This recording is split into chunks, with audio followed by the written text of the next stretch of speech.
Tre 20 vjeçar janë në mesin e viktimave të aksidentit të rënd të trafikut që ndodhi mbrëm në Unazën e Shkupit, konfirmoi Ministria e Punëve të Brendshme. Në aksident humbën jetën drejtuesi i veturës BMW, një 51 vjeçar nga Shkupi dhe tre bashkëudhëtarët e moshës 20 vjeç. Mediat njoftojnë se në mesin e viktimave është këngëtari i operas Riste Velkov dhe i biri i tij. Sipas informacioneve nga Ministria e Punëve të Brendshme, aksidenti ka ndodhur rreth orës 23 në Unazën e qytetit të Shkupit mes mbi kalimit Vizbek dhe Nyes Mirkovc.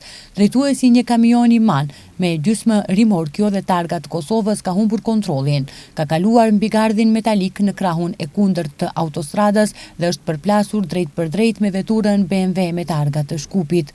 Nga përplasja e fuqishme ka shpërthyer zjarr në të dy automjetet, me çrast vetura e pasagjerëve dhe kabina e kamionit janë djegur plotësisht.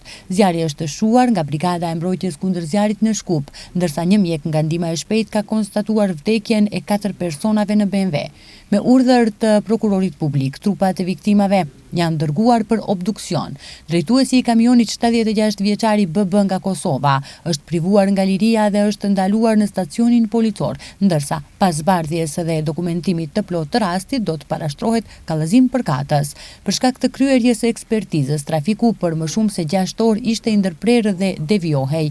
Qarkullimi në Unazë është normalizuar plotësisht sot në orën 5 të mëngjesit.